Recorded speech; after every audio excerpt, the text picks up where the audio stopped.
You're listening to Infinite TBR, the podcast where we try not to buy more books. I'm Smack. And I'm Gabi. Spoiler alert! We're going to avoid major spoilers, and when we can, warn when we're going to discuss a particular book in detail so you can avoid that part of the episode.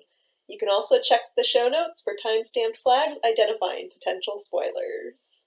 Last time Smack and I were together, I lost my damn mind. I did. I lost my damn mind. it deserved it. It did, right? Did. Oh, okay. yeah. So now Gabi's read it. We're talking about The Absolute Book by Elizabeth Knox, which was a bonkers. Ride. It was all the way through. It's huge, It's 626 pages.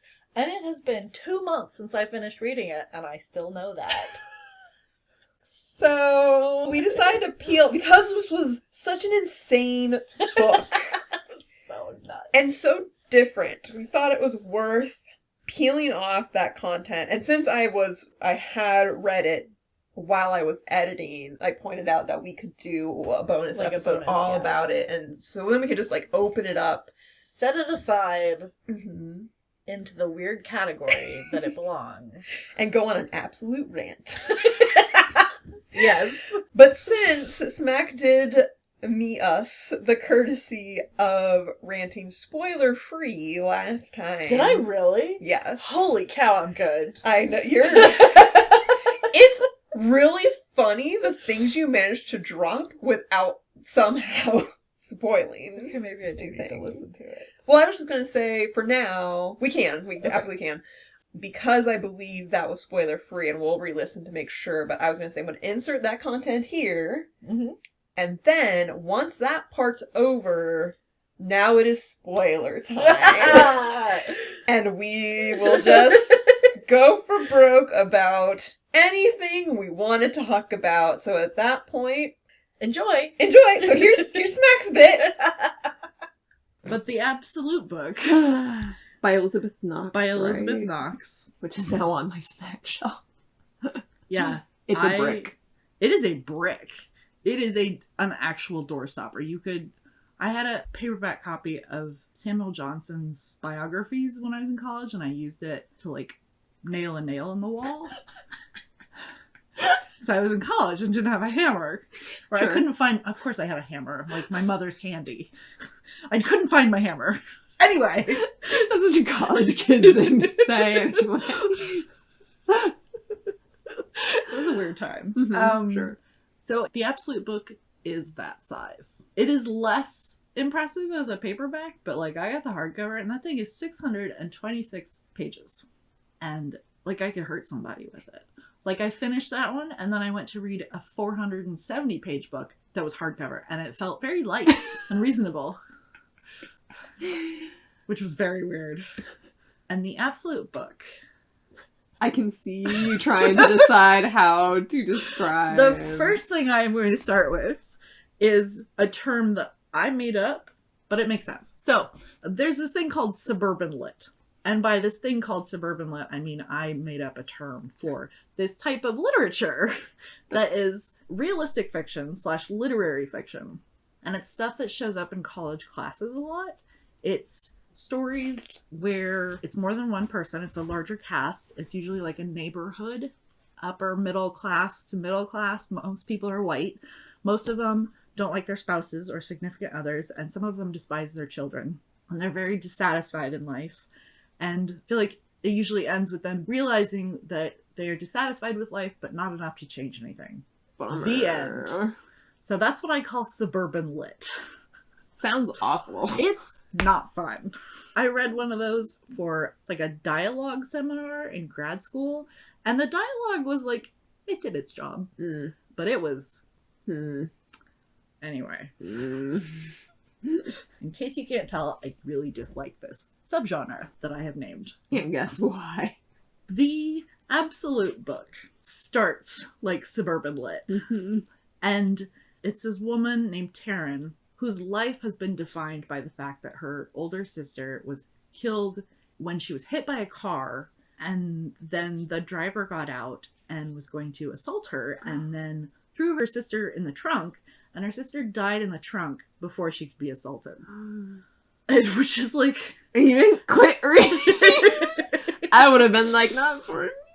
And then, so, like, this woman has this hole in her soul, in her heart, in her life. And it defines all of her relationships.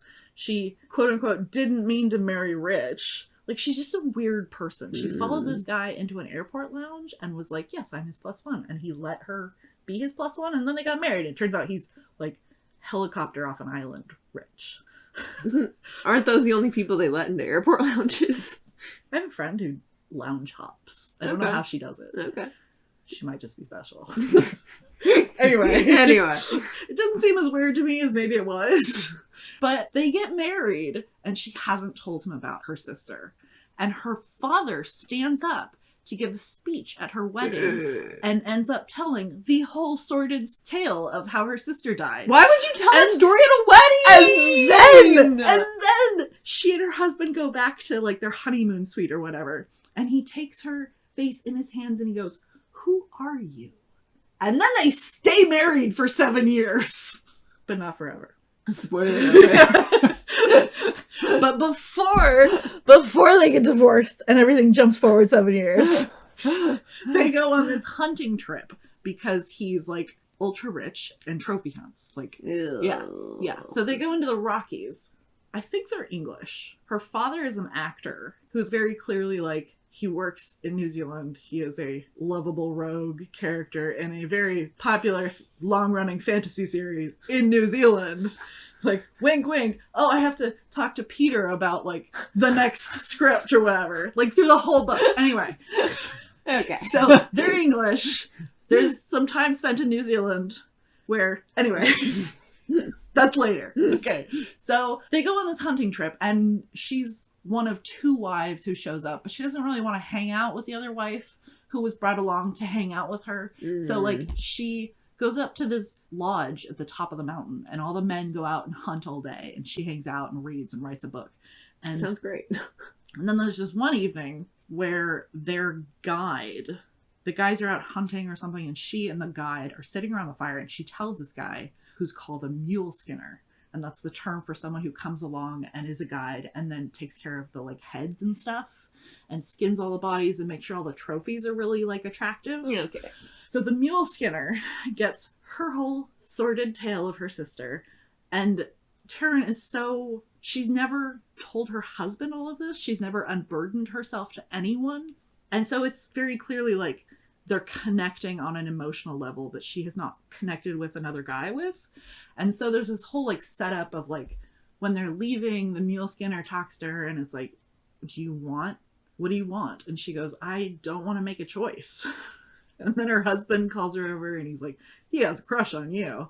And then they go back to England, and, like, 9 months, 10 months later, a year later, whatever, the mule skinner shows up in her backyard as she's driving away, and then she stops and he gets in the car and they're talking, and it sounds like they're, like, about to have an affair, right? Like, this is very suburban lit, very par of the course. And then they're talking and they're driving through Norwich, and he tilts the seat back so that no one can see him in the car with her. And then they get on the motorway and they're talking. And this is only, like, 25 pages in, okay? And they're talking, and I realized they're not talking about having an affair. They're talking about a contract killing. Like, to kill her husband? No, to kill the guy who killed her sister, who is getting out of prison soon. And they're not going to have an affair. He wants to kill someone. He doesn't want money for it, but he was very affected by her story and wants to do this thing for her. So they drive to the lane where her sister was hit, 5 hours away, and then they walk the path of where the, like, killer walked, and then somebody comes by in the street carrying books, and so they go hide in the bush so nobody sees them, like, scoping stuff out. And then the guy drops his books and finds them in the bush and then carries on, which becomes important later. But not for a while. And so, like, they part ways. They drive back to Norwich, they part ways, and basically say, okay, we'll never see each other again. Thank you very much.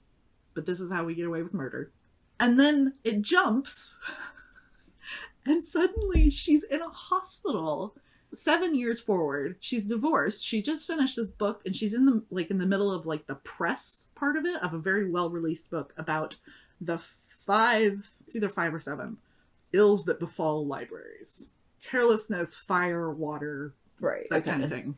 And so she is supposed to be like making the rounds on the newspapers and literary places, and she's supposed to be in New Zealand in 3 weeks or whatever. And she is in a hospital bed, and she comes to with her body talking to her father and her not controlling it. And she is possessed by a demon. What? And then...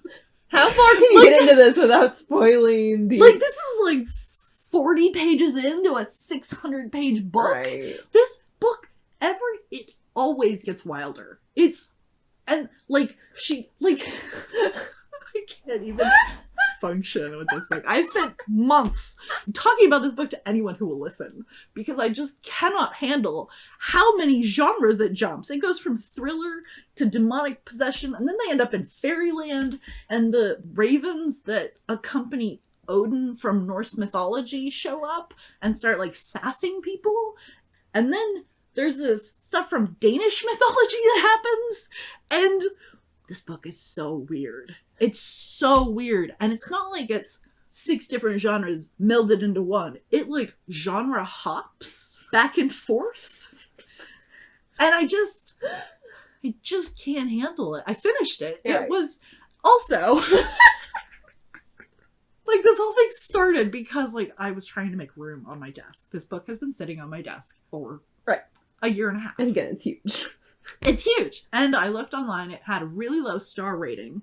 And so I was like, oh, wonderful. I can read this. I'll pick it up. Oops. I'll read 100 pages. And If deal that. with it. And if I hate it, put it down and I'll have made room. Nope. A month and a half later. And it's like dense prose too. It's not easy reading. When I realized they were talking about a contract killing, I had to like put the book down and stare into space for a while. And then I started reading again. And then other shit happened and I had to put the book down, stare into space for a while. And like the vocabulary, I haven't had to stop and look up that many words since I was in high school. Wow. Like weird ass words that I didn't write down and won't remember, unfortunately. Sure. But like, it's just such a weird fucking book. And the epilogue. Can you talk about the epilogue? I don't know. I'll try to read it fast so we can actually talk about it. Don't even know. I see why it got a low star rating. It lags in some parts. There's a lot of weird description that doesn't need to be there. They spend a lot of time with her like hanging out with her dad at the New Zealand Literary Festival, where she just got back from Fairyland and is like in the prime of her health and she feels better than she's felt since she was 20 or whatever. And then she's doing like a panel and Odin steps up to ask her a question at the end of it. And she doesn't realize it's him until suddenly she's like, oh my god, what the fuck? And then the scene ends and that's it. And then his ravens show up again later. And then her dad ends up being like tricked into impersonating Odin. And I just... This book broke me, I think. I think that's what this is. It's very fun to watch. And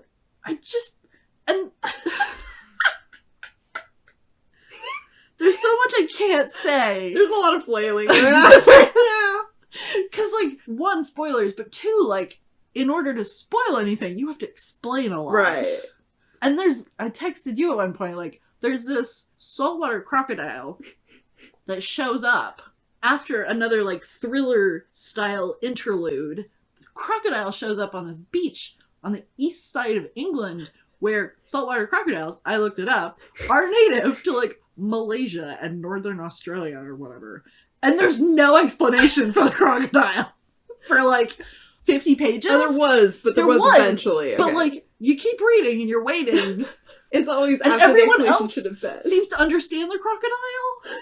Oh Oh my god. And then there was like this server farm in Pakistan with these spies who were actually possessed. And then MI5 is chasing them around the whole time they're in England. Sure. And not Fairyland.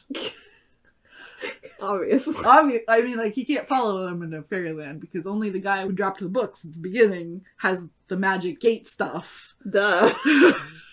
This book is just, it's not for everyone. Very, very clearly not for everyone. We'll see how far I get. But, like, that was a book that surprised me. Yay! If I get to it this year, it can also be a book for me. That surprised me. Quite possibly, except you know going in how batshit nuts the whole thing is. That's true, but if it's that nuts, surely something will still surprise me. And the relationships were really weird. Mm. Not like really, really weird. I really liked the platonic relationships, but like, so the detective who was assigned to the case of the guy who killed her sister when he died. Right. And then Mule Skinner killed Right. the murderer. The detective assigned to the case, Jacob Berger, ends up in Fairyland with her. And so, like, but like, he's like not equipped to handle the supernatural. But he's like a very good guy. Okay. And they have this like sort of thing. And then he gets like enchanted. And then it's just a weird. It's not romantic. The slimmest possible romantic subplot that is only resolved in the epilogue. Okay. So that is one genre. I was gonna say, so that's one is genre not. we didn't really hop into. We gave it a little bit of side eye on the way. And then the epilogue. I can't talk about the epilogue. I will try to get to it sooner rather than later so you can fully But if you- unload. By the time you get there, I can't even tell you what an absolute book is anymore. It's a thing in the book.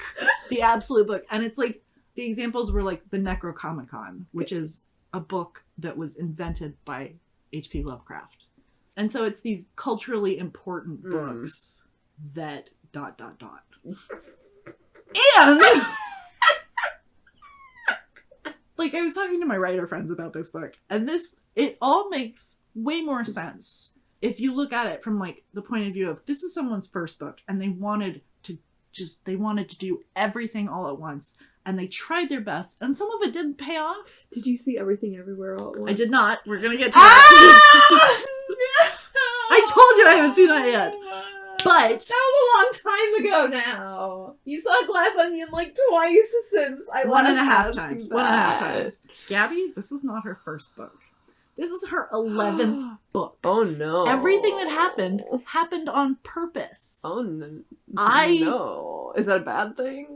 No, Okay. but it sure reframes it. Yes. This book broke me. This is what this is. I don't think I have any more ands, though. I think that was the last one. I just... like, it sort of reminded me of this other book called Little Big by John Crowley, except Little Big is, like, actual literature. This is just... That's one of the ones that I ended up with 2 copies of because they released different versions of it. Oh, so no. I didn't think I had it. Have you read it? No. It I have it somewhere. is I a haven't read journey. it. I thought I had it, but I just went through all my books and I don't remember seeing it. I had to read it for a seminar in grad school, and Maybe it's here in San Diego. I spent so much time in that book just confused and like I was gonna say, how do you think I catch feel up. about it? I think it's a struggle, Mm. but like it's worth it. Mm. Like I spent like 3 weeks reading that book. Is it an absolute book? Probably. Okay. Probably. If I only knew what an absolute book was. But Little Big, like I finished it in time for the seminar and stuff, and I struggled through a lot of it, and I was like, oh, I'm getting to the end, and then it got good, and then it ended, and something changed, and I was like, fuck, I have to start over and read it again. And then I thought, nope. You have class in Life 3 is short. days. Yeah. Oh no. But like, I wouldn't say the absolute book is of the same caliber of writing as Little Big. Okay. Like, people call Little Big a modern classic, and yes, I can see that. The absolute book is not a modern classic, but it sure aspires to be. Gotcha. And it doesn't fail on all counts. Right. Which is not very, like, damning with faint praise, but, like, I will say, I don't think you're going to get through it all. I think Oh, really? you won't like it all that much. I would be very surprised if you did. Well, worst case, I DNF it, and then you can tell me all about it. And I can tell you about the epilogue. Jesus Christ. So to refresh our memories, we just went back and listened to Smack's absolute rant. Non-spoiler. Non-spoilers. I'm actually quite proud of how well I did on that. To confirm that there were no spoilers, but you really did capture the essence of this book. The insanity. The insanity. So wow. Tell me what your favorite part was. My favorite part? My favorite part easily was the saltwater crocodile. Easily. So it turns out that was actually a very cool moment. Yes. Once you realized what was happening. Yes. Okay. Honestly, though, I think they ruined it by explaining it. Really? So in my opinion, I would have never understood it. I didn't need to understand it. So this is where we're definitely getting into spoilers. Yes. There's this thriller genre interlude where the mule skinner comes back and is basically like, was this implication that he did this for her. He committed murder for her and she didn't appreciate it enough. Yes. And so perhaps in a sexual way. Yes. Yes. And so he comes back and he lures Taryn and Jacob out onto the flats. Yes. Ties them to a tire. To a big ass 18-wheeler tire that they can't move on their own. So it's very much like now I have you, yes. Mr. Bond. And then he walks away so that they'll drown. So that the tide comes in and they'll drown attached to this tire. So he walks away. So they lever the tire up and it's too long it's of a scene. Way too long. Them trying to drag this tire out of the tide. And I really wasn't I was fairly certain they would both survive the tire, right. But I wasn't sure whether Jacob would die shortly thereafter. Right. Because he was messed up. He was fucked up. He was really on death's door. Yeah. And it was either he keeps going until he dies or he gives up and they both die. Yep.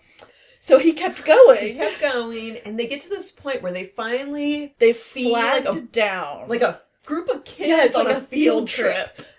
And so they flag down the adults, and then it turns out the MI5 guy has been tracking them. Yes. So the MI5 guy shows up. Yes. And they're comes down, and the mule skinner shows up again. And is like, oh, I'll help them, and runs ahead, and they're trying to wave off and be like, no, not this dude, not him, he's the reason we're here. And then out of nowhere. No, the mule skinner grabs Taryn and is holding her with a knife to her neck. And is evil monologue. Yes, he's evil monologue. He's for villain sure. monologue. And Jacob is basically dead on his feet. Yes. And the MI5 guy has a gun out, but he can't get a shot off or whatever. And then suddenly there's a beautiful moment where Taryn watches everyone she is facing just turn absolutely white with terror. And everyone's eyes are suddenly tracking something behind her. It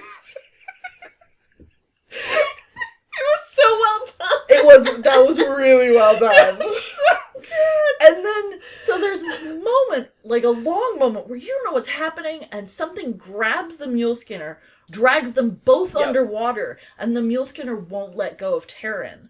And they're swirling underwater, and there's a knife somewhere, and she finally gets him to let go of her, and comes up for air, scurries away and turns around, gets away from the mule skinner. Yes. From the mule skinner, that's her yes. goal. She turns around, and there's a fucking saltwater crocodile rolling him, how crocodiles kill their prey, turning in the water, and there's all this foam and fucking crocodile in the water, and there's no reason for there to be a crocodile. No, this is in the UK. This is in the UK. There's been no mention of anything from South Asia or Northern Australia, and there's been no mention of crocodiles or alligators or reptiles of any. It's out of nowhere. There's no reason there should be a crocodile here.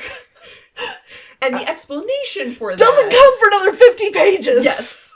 And so, but everyone acts like you're supposed to know what happened. Yes. Everyone else seems to understand it. So this and is they where just keep going.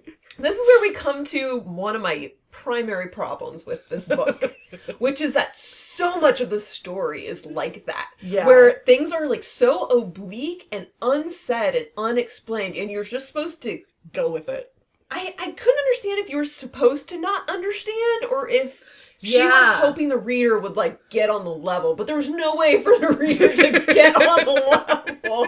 It wasn't gonna happen. I think it was just a thing where she wanted you to just take it on faith. But then I just, like, because there was no missing. I know, I was just, you're missing anyway. So, but 50 pages later, somebody mentions... So it turns out, the character who dropped all the books Yes. is a half-fairy, half-fae, half-fairy, named... half-fallen angel?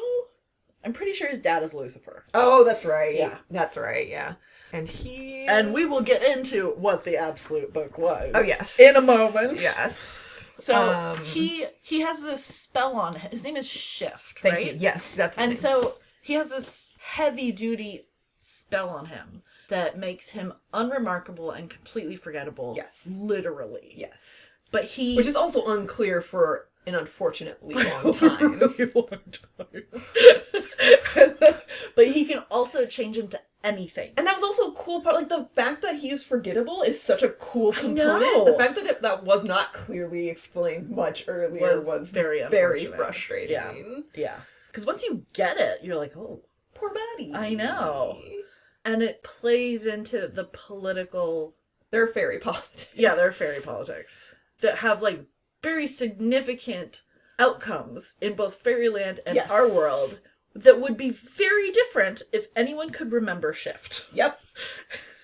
For, like, 2 seconds. Yep. But they can call him shape Shift Yeah. because he can turn into anything. The only reason he is human-shaped most of the time is because he grew up with a fairy mother and in the human world. Mm-hmm. And that's what he has been taught to be generally the default form. Right. But, like, he can turn into a dragon, he can turn into birds and horses and other people, and... I think he has to have, like... Seen them or touched them for, like, an X think amount of time. Because he had to spend all that time in the between portals to learn how to be a dragon. I think he just has to see it, though. Okay. So he saw a crocodile So at he some saw a point, crocodile at some point. and then And was the crocodile. shot his shot? Yes. Like... But, like, because this book was so wild, I was so ready to be like, yeah, random crocodile, we're just not gonna explain it, taking down the baddie, and we're not gonna explain it. I was like, if okay. the entire interlude hadn't been quite so overblown and boring, Yes. I would have been more ready to go with the crocodile. Yes. But It was painful. Which was another problem with the book, where, like, there was so uneven pacing. Yeah, and It would drag, and then something really cool would happen. And then it would drag, and then, something like, kind of cool little would happen. tidbit- yeah. And then it would keep going, and it would go, and then it would drag, and then it would get really fast. And then you get some backstory that was actually really cool and relevant, and then we drag again, and then we'd get, like, a reveal that was, like, I think supposed to be really important, but I was like, I don't the care. Odin thing was not important. The Odin thing was like, what? The Odin thing was only in there, I am positive, because the crows were in, or the ravens, Yeah. the crows, they were in there. Therefore, Odin had to be around there somewhere. Right. But she didn't care about Odin. And there's this, like, throwaway line near the end of the book where somebody's like, yeah, we don't really talk to Odin because his new followers have made him a little crazy. Right. The implication being that his neo-Nazi followers have turned Odin into a Nazi. So, like, his crows are fine. Right. Ravens, whatever. But we don't talk to the god. Like, she just needed the crows. I liked the ravens. The They ravens. were very excellent. They were Hugin very and Moonin. Yes, they were very good. But, fucking Odin. If they had just said that earlier, instead of at the end, then I could have stopped being like, where is Odin? What the are there going to... Is Loki going to show up? Because I could see an 8-legged... Yeah. Yeah. Right? An 8-legged horse. Or a wolf that tries to swallow the sun. Mhm. Like, that fits I was with ready the for more Norse insanity. stuff. Because Norse mythology is bonkers. Right. This book is bonkers. That was the other thing, is there was a lot of stuff that presupposes you know a lot more about Norse mythology. And other, Danish mythology? Yeah, other really niche stuff. Who knows anything about Danish mythology? So which bits were Danish mythology? It was what turned her into, like, a champion. Oh. Yeah. That whole, like, Yeah, where the they thought hero? they thought the mule skinner was the hero, and Or then it Jacob. turned, because you had to sacrifice a child's heart to do it. Right. And it turned out she'd had an abortion. Or, like, she'd had a miscarriage. She'd had an ectopic Yeah. pregnancy and therefore an abortion. And so that heart, she thought she sacrificed this child that she wanted to have so that the mule skinner would be pure of heart enough to kill her sister's murderer, when in fact the mule skinner was just a fucking sociopath. Yep. And she turned herself into this like pure-hearted champion and didn't notice. Also, the part where she's possessed a second time, because she's possessed once and they go into Fairyland and the demon gets pulled out and left at the gate. Yeah, because going into Fairyland basically unpossesses you. And then so she comes back into the real world, she gets possessed again, and then they end up in that same area where her sister was killed. And the demon is like gonna kill her. Like the demon wants to hurt Shift, who is with Taryn. And so there's this big struggle, and we don't, like, she goes unconscious, and then later Jacob shows up to the car where they were, and it has been pried open from the inside. From the inside, yeah. And, like, the doors are 100 feet away, and the roof is all curled back, and, like, I didn't know, what the hell was that? I thought that was the demon. No, Shift turned into a dragon. Mm-hmm. And that was not clear for too a long time. And that scene would have been a lot more fun and interesting if way we cooler. had known. Yeah. And Jacob, and part of the, like, almost fun thing was whenever the MI5 guy would show up, and Jacob and Taryn would have to be like, what? Don't know what you're talking about. And very, like, deadpan, be like, I don't know. Just don't deny everything. Like, and very obviously have something to do with the situation, and the MI5 guy is like, I'm not a moron. I know you two have something to do with this. And they're like, with what? And if it would have been, if it had been more in particular is so bad at it. Yes. So bad at it. And if it had been played off more like that, in a very, like, I'm not stupid, and then just being very, like, we know and you know, but we don't know. Right. But, like, he came off as very ominous, and I didn't know. Like, I thought he might be as big a threat as the demons were, which he really was not at all. No. And then I thought, like, he could maybe have, like, been an ally. He definitely could have, if he had known. But then it turns the out mule skinner was like... But like, they the didn't epilogue want becomes Taryn much to go more to clear. jail. Right. Which is why they would, like, not say anything. And in the epilogue, it becomes more clear that even if they had roped MI5 guy in, is that he's very much a government stooge, and is very, like, government interest above all else. Right. It's like, okay. And, and Taryn didn't have time to be hauled off to jail because she had to save Fairyland or whatever. But also, the purgatory jaunt. Oh, yeah. I don't remember why she had to go to purgatory. She had to ask her mother something. Yes. And so they knew they couldn't get into heaven. And they were pretty sure her mother wasn't there anyway. Right. And they couldn't go to hell. Well, they did very briefly go to hell. Very briefly. But they couldn't safely, like, stay there and find her. Right. So they were like, well, I hope she's in purgatory. Yeah, something and like then that. went on this, like, Salvador Dali train ride. Yes. And there was a hospital, but, like, not? Like a purgatory ghost hospital? Yeah. Where, like, you just kind of hang out and you can't remember somebody's supposed to, like, like, weird shit. And then the mule skinner shows up and he's, like, his body has been mauled by a crocodile. And that's how he moves through purgatory. And then he gets, like, a hand on Taryn. It becomes this whole, like, metaphor about how she's the one who's, like, enabling him to hold on, and she needs to let go of the whole mule skinner situation. Right. But it takes a long time. A long time. There. And she and Shift are not supposed to split up. Nope. And then they do. Fully do. And it's fine, eventually. Sort of. That's the other thing is, like, people spend a lot of time saying, hey, Shift, maybe this is how you should approach the situation. And Shift is very like, nah. Shift could be way more helpful than he actually is. Oh, yeah. And I think his excuse was that, like, no one will remember me anyway. I just have to do all this myself my own way. Plus, there's this extra layer that, again, is not fully explained, or I did not fully understand, one or the other. The price for his immortality or something, or the way his magic or character is set up, like every 200 years or something. Yeah! He forgets all his memories or ages backwards, or I didn't understand what the issue was. Both. I don't remember why it happened. So confusing. But it was a check on his power because otherwise he'd be too powerful. Right. Because every 200 years, he would age back to a young adult and forget everything. Right. So he would spend the next 200 years surrounding himself. First, he tried surrounding himself with libraries so that he could go through it and read everything. And then they all got burned down and he forgot everything anyway. And all that knowledge was lost. Right. So then he started surrounding himself with people who he had met and who could tell him stories of his previous lives that he didn't remember. Mm-hmm. And so, like, that was set up sort of in addition to, or like later but alongside his spell that makes him forgettable. Right.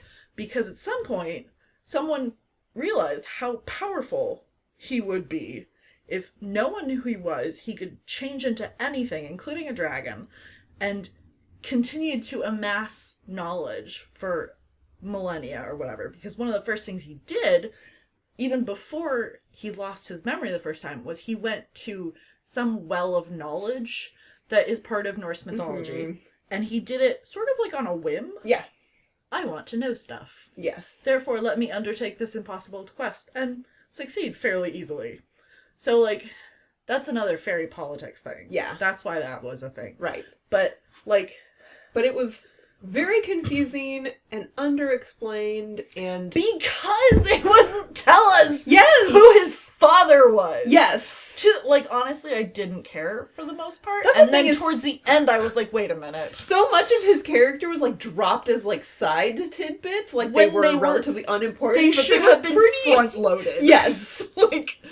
His backstory ended up being so central to what was going on. His whole backstory was the point of the book. Like... Although I will say, in addition to the crocodile, my other favorite part... Oh yeah, what's your favorite part? Is when... Obviously the crocodile. But my other favorite part, in addition to the crocodile, was where Taryn... It's like the explanation of, like, she is the Danish hero, and she levels up and can suddenly... Because... basically. The other thing we haven't mentioned is this fucking absolute book in the absolute book. Right. Mortals can't keep anything about the book in their head. They can't remember it. It's like cursed. The language. The fact that it exists, yes. Anything that might be in it, what it's made of. I mean, it's in a box. Yes. And the box is cursed. Yes. And so... And it's the first, like, half-ish of the book, everybody's looking for the box. The box has this great power in it. The demons are after it. The fairies are after it. The humans are, like, trying to help, but they can't keep it in their heads. They can't remember anything. And then Taryn levels up and has this moment of, like, what is in the fucking bloody box? So that was the other thing, is where she's just, like, standing in a field yelling. Like, yeah. What's in the box? And Shift is like, they're there.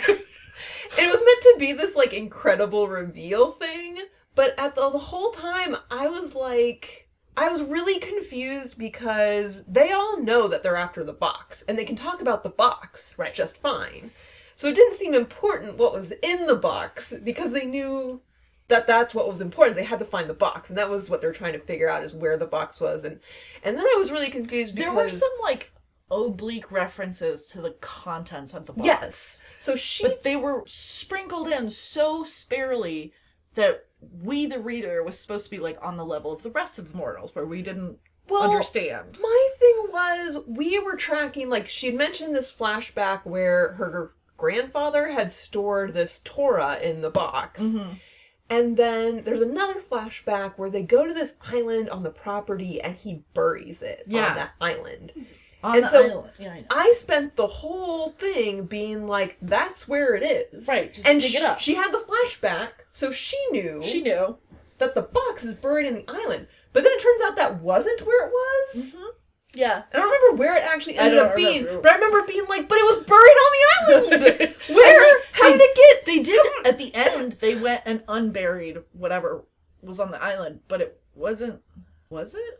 I don't think so. Because they were all at the Folly on the island. Yes, they went there. And for our dear listeners who are still with us, a folly is a set of ruins that English nobles would build on their land so that they would have somewhere to go picnic. But they look like ruins. And they are ruins, but they're like circa 1800 or what, 1700.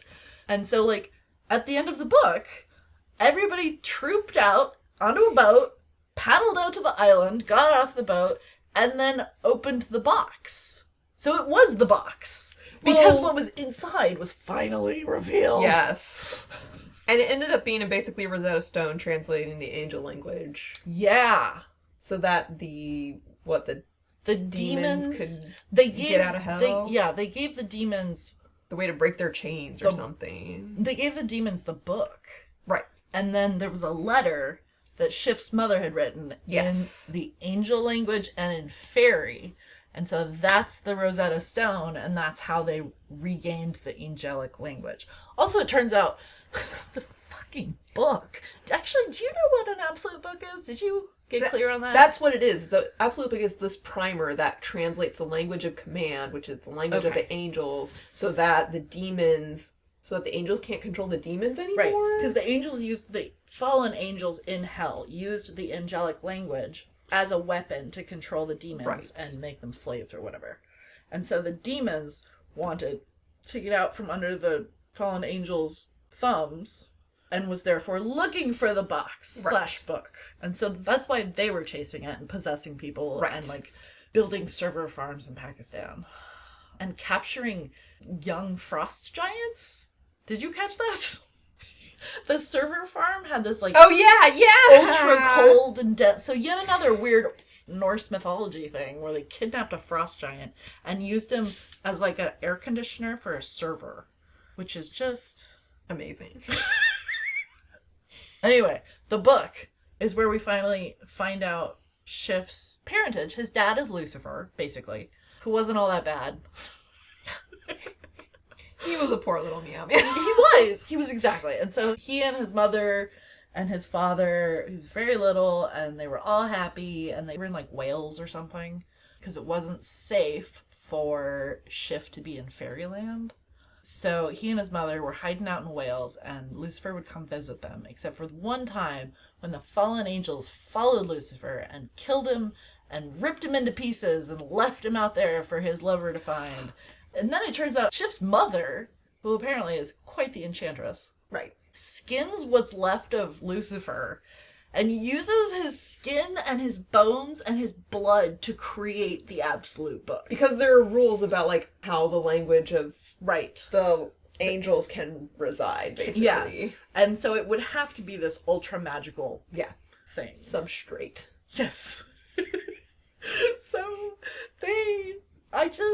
So I looked it up because it was driving me insane. Okay. So they have that scene, right, where the grandfather fully buries it on the fall. Yes. But they later go through this whole, like, mystery thing where they find out he left it with the guy he had a huge rivalry with his stupid... So they had to go track down that bookshop and then burned it down because they were like, the fire starter can't be burned down, so we're going to burn down the bookstore. Whatever's left must be the fire starter.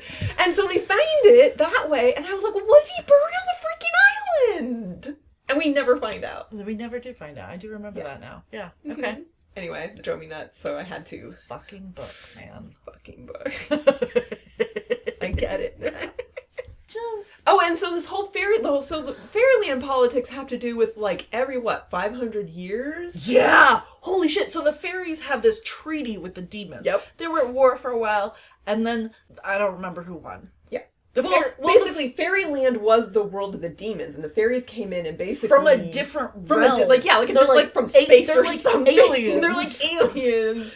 Edged out all the demons, took over, and then the demons were like, what the F, man? And so they went to war, and then they're like, the final treaty they settled on was like, okay, you can live in our land. You can have fairyland and terraform it or whatever. Yes. If you give us, like, X human souls every, 500 years or something? Yeah, it's slightly longer than Shift lives, basically. So fairies will, like, bring humans to fairyland, and they live in like, paradise for 500 years or however long. Collections of guys from, like, Verdun in the World War I. Like, people who thought... That was the cool shit. And, like, escaped slaves from the transatlantic trade, and these huge groups of people who thought they had escaped hell, but were, in fact, about to be sacrificed. Yes. Literally to hell. And so there was this very interesting ethical question of, like, X years of paradise in exchange for where you would have ended up anyway, kind of thing. And Taryn's like, what the actual fuck, guys? And part of the treaty is that none of Shift's people that he claims ever get taken. And the fairies are pissed about that. Yeah, they're real mad. Mm-hmm. But they can't change it unless he agrees to. Right. So they have to, like, manipulate, like, emotionally manipulate him into... Including his aunt. His aunt is there being manipulative, like, too. And I don't understand her at all. I understand so little about what was going on in this. But, like, the one thing I was very clear on is that she likes him more when he can't remember anything. Yes. So the end... The epilogue when he can't remember anything. Oh, okay. Yeah, well, because, like, when the story ends, he has, like, 4 or 6 years left. Right. Like, not long. Under a decade before he loses all of his memories, including of Taryn and Jacob in this whole adventure. And part of his whole thing was, like, I don't like making connections because I know I'm going to forget. And you're going to forget. You forget me as soon as you look away for 2 seconds, and I'm going to forget you completely in X amount of years. And it's that not makes me worth the pain. Very sad and dramatic. Yes. So... But his aunt likes him more when he can't remember anything. And so, like, after the end of the story, the epilogue is, like, 6 years later, right after he's forgotten everything. Mm-hmm. And Taryn is finishing her sentence in prison. Yep. She's the only prisoner left. Yep. Because everyone has been pardoned. And the fairies came through and got rid of all of the pollution in the world. Yes. There's this kind of, like, this weird climate change deal. Yeah, where, like, Shift and his aunt go to the Ganges and dredge it? Yes. They, like, because everything in fairyland, the whole, like, one of the underlying things is Taryn is like, oh, pure untouched fairyland. Right, and she comes back and she is renewed and super healthy and prime of her... Yeah. And they figure out how to set up portals. Like, Shift gains portal powers. Yes, he levels up too. And they set up these crazy portals in, like, the Ganges. Right. To, like, filter. So they bring in, like, water from fairyland and empty the Ganges into fairyland to get purified. And then send it back out into our world. As basically a stopgap, like a warning thing. Like, you humans need to get your shit together because this isn't permanent and you have X amount of years to figure it out and move away from all the things that are destroying the planet. And they wouldn't, except more fairies come through and, like, encourage the process. Yes. Because they're just so enchanting and beautiful that they come through and they say stuff and you're like, absolutely. Yeah. 100%. And the government's really mad about it. All of them. All of the governments are mad. And somehow that also resolves this new treaty. Like, they agreed to hand off this fire starter to the demons in exchange for reassessing this culling they do every 500 years. To get rid of the something culling. like that. And then they come on to this climate change agreement somehow. Because, so at one point, very, very, very briefly,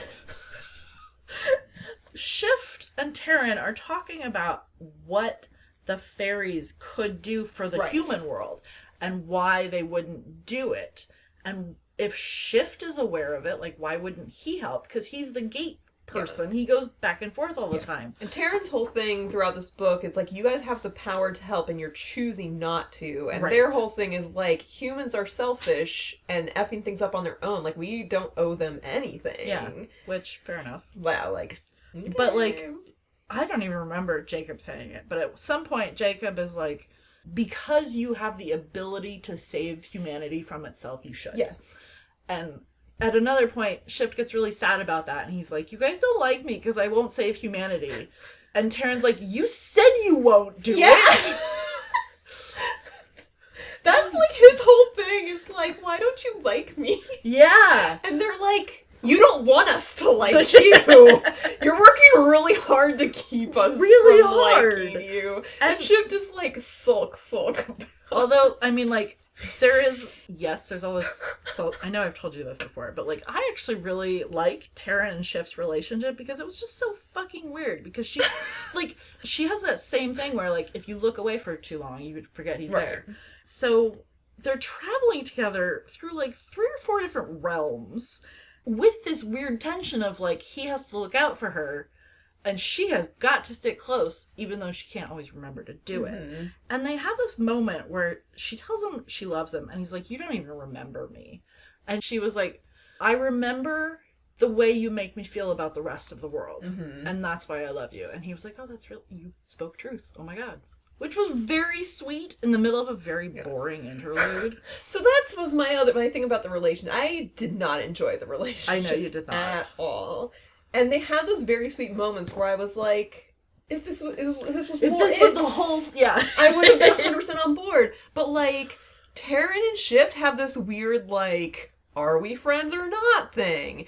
And like, there's this weird thing where like, is Jacob sexually interested in one or the other of them? Very unclear. And then there's the weird non-consensual relationship he has with the other fairy that was really effed so up fucked up and barely like explained away or resolved. And they just like wrote it off as like, that was okay. And I was like, this is so not okay. This was so, and then everyone just let it happen. They let it happen. Yeah. And then the book ended before there was any like, oh, I have to go heal from this like horrible like enslavement. Yes! Happy enslavement. It was awful. It was awful. And then like there's this whole interlude where like it seems like there's some romantic tension between Shift and Jacob. Right. Or at least like, but Jacob can't handle it. Jacob can't handle it. He's got some like internalized homophobia going on. And then like he forgets Shift because this like other fairy has basically brainwashed him and put him under this love spell. Yeah. And Shift and Taryn, and they're all like, they're waiting it out to see if he can break it himself. Right. And Shift really wants him to break it himself. And before, he was like so close. And then like something happens that breaks it for him. And then Shift gets all sulky because he was like, he didn't break it himself. And everyone's like, who cares? Who cares? B, he would have if you'd given, like, if he had enough time. See, is that really the most important thing right now? And it was just so bad. So bad. And the fact that they were just like, oh, bummer, he's been sexually enslaved by this fairy. I guess we just have to let that happen. I was like, what? That was... So they're all really bad at being friends. Even that aside. I know. Even if you take that out. Before that. And that was like towards the end of it all. And they don't seem to like each other, but they're kind of stuck with each other. But then Taryn's like, oh, I love you. And I'm like, do you? Do you?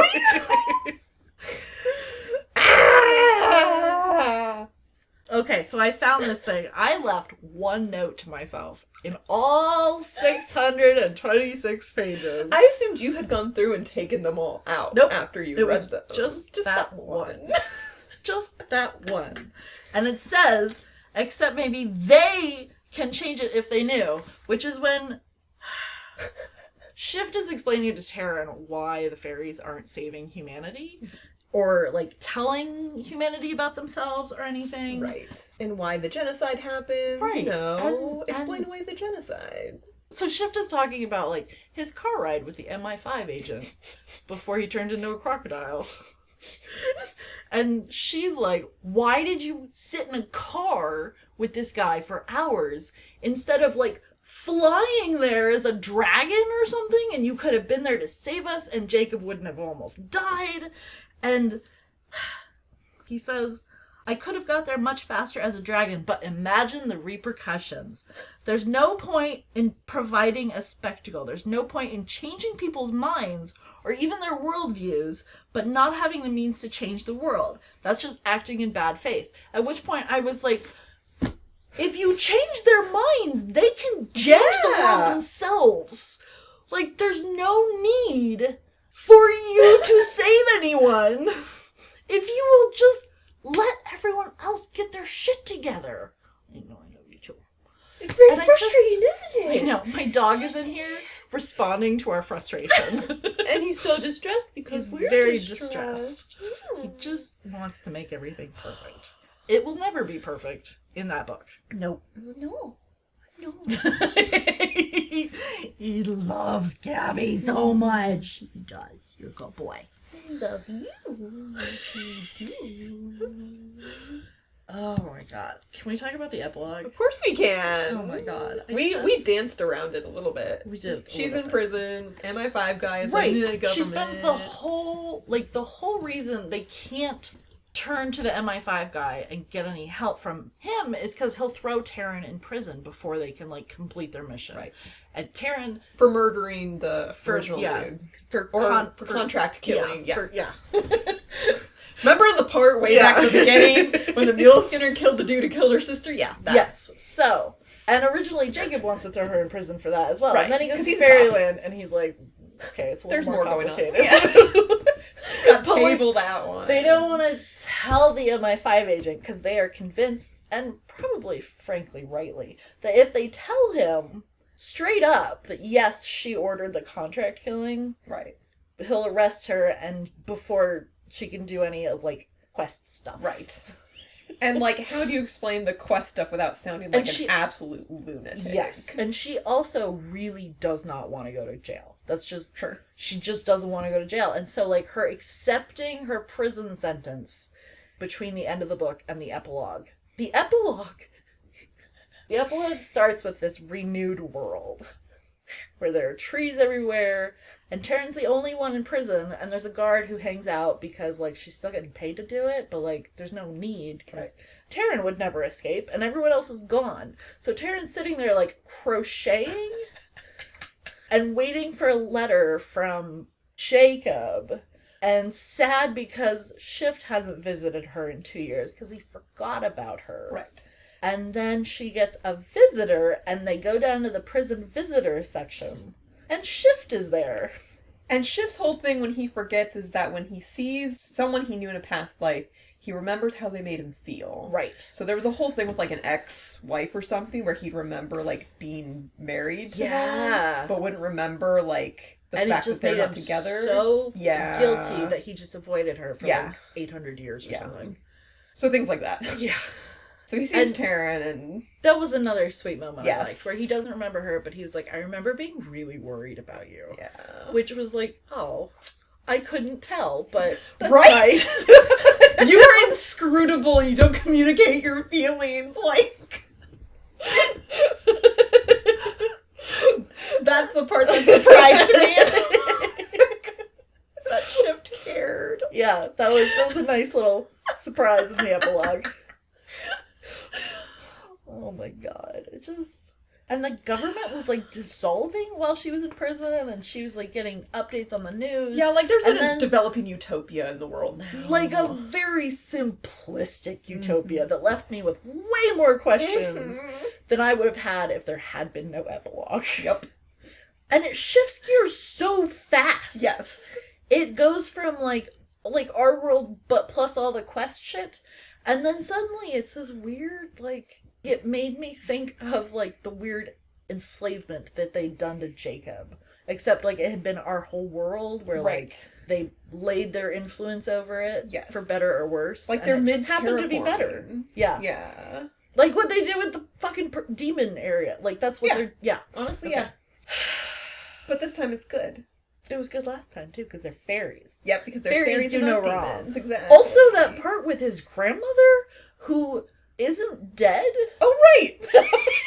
And it's just... Like they don't die. They reach a certain age and they just lie there. Yes. And so they go into these crypts and just lie there for hundreds and hundreds and thousands of years. Like, that's their being dead.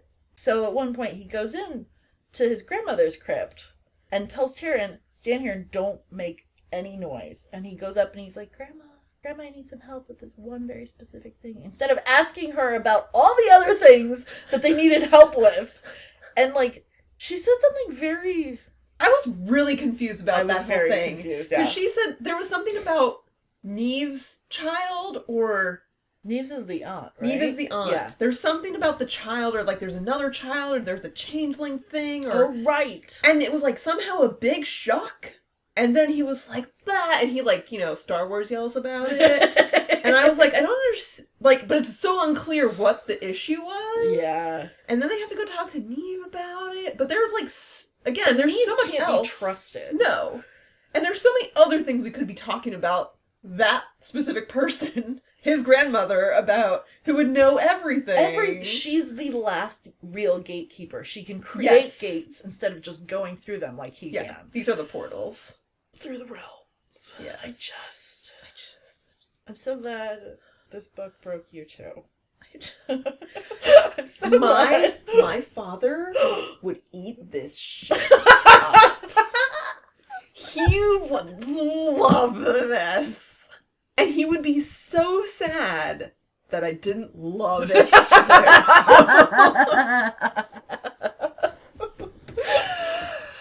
I would love when it was fresh. Now I'd be no good, but like when it was fresh, I would have loved to like sit down with your father. I've never met her father.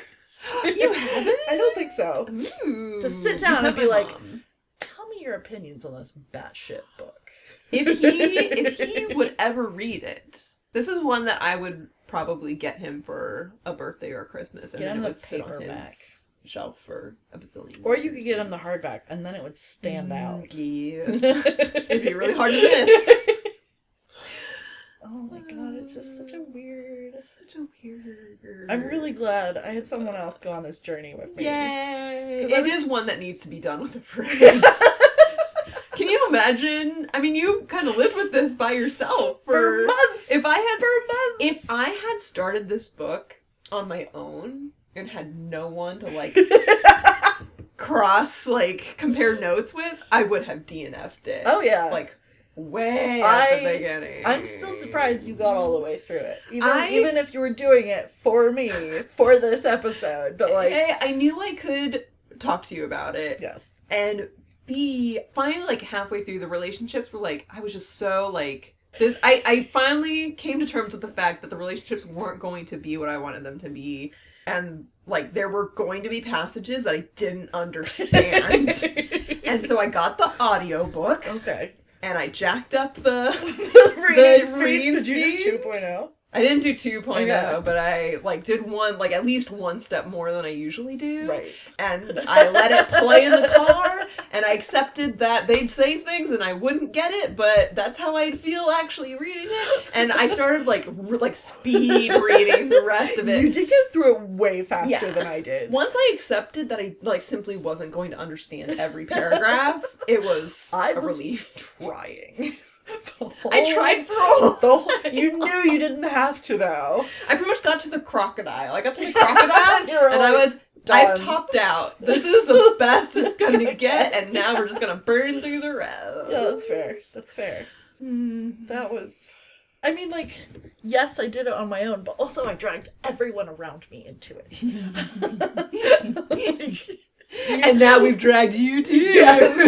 dear listener. It's a contagion. Oh my god. Because I monopolize, like, I have a call with writer friends every week. And So we're not talking about writing this week, we're talking about this We're book. talking about this fucking book. Had any of them read it? No. And they wouldn't enjoy it. Okay. They wouldn't enjoy it. Okay. And like one of the guys, I was like, maybe. Sometimes they like weird shit. And Eric was like, this sounds like you have to just trust. It's a journey. And I was like, that's exactly what it is. And he was like, I'm out. It's just... Luckily, you have this Cliff Notes version. A non-linear Cliff Notes. Non-linear. Just Yeah, like we did this not discuss fucking this book. in order. The order in which things should have been addressed. Maybe. It certainly didn't make less sense the order we talked about. We talked about the important things. We did. Right? talk We about covered the important crocodile things. first. Yes. With almost no context whatsoever. There was a little context because we started with my previous Right, that's rant, true. That's true. Where Which had all the I gave as the much as I groundwork. could give. Yes, you did.